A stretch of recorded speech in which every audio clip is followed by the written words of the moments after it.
जानवर camera man ये जो जानवर चरिंद परिंद ए सामने एक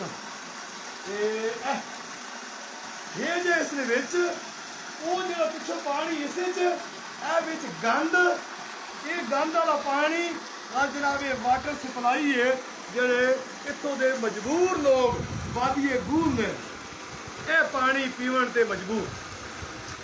ये भी एशियाई तरक्याती बैंक NRSP उन्होंने मुशावरत उन्होंने फंड इन्होंने लोगों को रिलीफ दिता गया।